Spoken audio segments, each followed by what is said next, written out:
U.S. demands Ukraine ceasefire to sign mineral deal.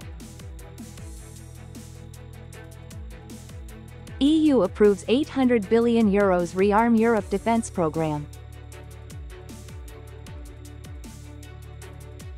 Labor market prospects in Nghệ An. You are watching today's news on NTV. My name is Nguyễn Thị and I will be your guide through today's latest update. According to Bloomberg News Agency, Washington has made it clear to European officials that President Donald Trump is willing to finalize the mineral deal only if Ukrainian President Volodymyr Zelensky agrees with a tangible path toward a ceasefire and negotiation with Moscow. President Zelensky sent a letter to According to the source, U.S. President Donald Trump wants the signing of a deal on mineral extraction in Ukraine to be conditional on Kiev agreeing with a ceasefire in the war with Russia. Several Trump administration officials recently stated that the critical minerals deal is an essential component of the U.S. president's peace plan for Ukraine.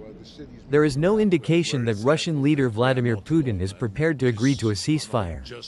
Nor is there evidence that the U.S. is pressuring Moscow to compromise. In contrast to the demands placed on President Zelensky, in recent days, the U.S. has increased pressure on Mr. Zelensky by suspending all military aid and intelligence sharing. European officials believe this is meant to persuade the Ukrainian leader to align with Trump's purpose. In a historic move, as a special summit in Brussels on March 6, all 27 European Union member states have today approved the ambitious rearm Europe programs designed to significantly boost defense spending across the continent. This initiative will see an additional €800 billion allocated to enhance Europe's military capability and preparedness. The decision comes in response to growing global security challenges and aims to strengthen the EU's defense infrastructure in both strategic and operational terms. The program's approval marks a key milestone in European defense cooperation, reinforcing the EU's collective security and its commitment to maintaining peace and stability within the region. The Rearm Europe program will fund modernized defense systems, improved military technology, and enhanced training and readiness of armed forces across Europe. Details of the funding distribution and specific projects are expected to be released in the coming weeks, as the EU works to implement this comprehensive defense strategy. According to the announcement of the Ministry of Foreign Affairs, Party General Secretary Tô Lâm and his spouse will pay a state visit to Indonesia, an official visit to the ASEAN Secretariat based in the country, and an official visit to Singapore from March 9 to 13. This visit marks Tô Lam's first working trip to Indonesia, the ASEAN Secretariat, and Singapore.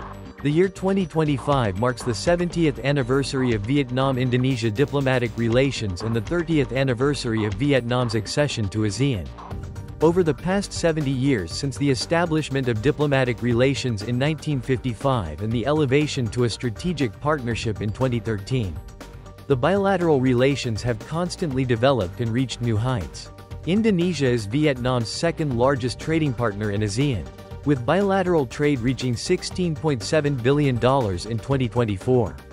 Singapore is Vietnam's fourth-largest trading partner in ASEAN and its 14th largest globally. In 2024, bilateral trade reached $10.3 billion, a 14.7% increase from 2023, marking a strong growth rate compared to other regional partners. Coming up next are some updated news. According to the General Statistics Office, Vietnam welcomed 3.96 million international visitors in January and February, marking a 30.2% increase from the same period last year. With arrivals from China and South Korea leading the way, China remained the top source market, contributing 956,000 visitors, followed by South Korea with 850,000. Other key markets, including Taiwan, the US, Japan, and Malaysia, also saw growth ranging from 5 to nearly 40%. Russia re-entered Vietnam's top 10 source markets, while the UK made its first appearance in the ranking in February since the COVID-19 pandemic.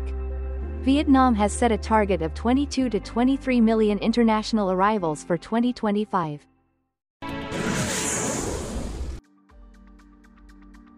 According to the plan, Nghệ An will support 8 large FDI projects to come into operation in 2025.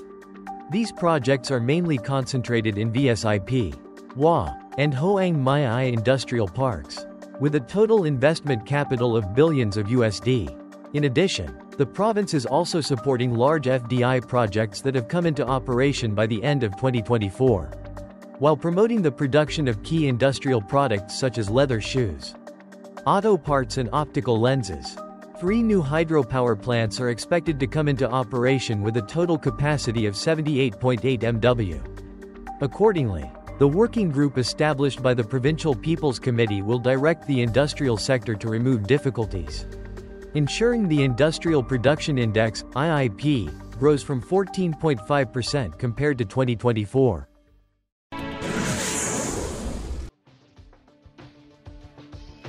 Mr. Ho Chi-in, 43 years old, from the Mekong Delta's Bac Lu province, made a sculptural relief from 300 kilograms of salt to commemorate the Vietnam Salt Farming Festival.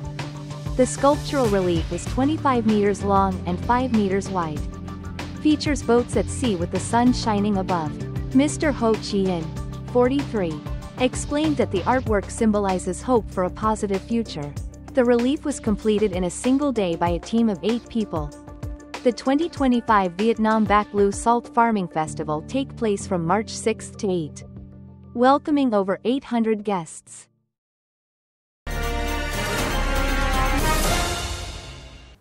In recent years, Nghệ An has become a bright spot in attracting investment. Along with businesses, more and more workers are choosing Nghệ An as their workplace. With the change in awareness of workers and businesses, the working environment in Nghệ An is opening up promising opportunities. Nghệ An Everwind Precision Technology Company Limited is looking to recruit more than 4,800 workers. The average income ranges from 8 to 10 million Vietnamese dongs per month. In addition to salary, the company commits to support lunch allowances, housing rent and other welfare regimes. In particular, the company also arranges free dormitories for workers. After Lunar New Year, we recruited a total of 400 workers, all of whom have gone to work. We have basically met the production target. Other businesses have also offered solutions and mechanisms on income and working environment to attract workers. Thereby, they have created an attractive working environment. Therefore, in addition to the number of long-term workers, businesses in Nghệ An have attracted many workers who previously worked in other provinces to work in Nghệ An province. After 4 years working in Bac Ninh, I decided to return to my hometown to work. Firstly, I can be closer to home and receive a stable income. In the period of 2025 to 2029, the demand for labor recruitment continues to increase sharply in Nghệ An. FDI enterprises alone need to recruit about 100,000 workers. However, the market is increasingly competitive as the regional minimum wage while income of workers in many other localities are higher. At the same time, labor export promises attractive income. This reality poses new requirements in recruiting and retaining workers. It's time to say goodbye. Thanks for your watching and see you next time.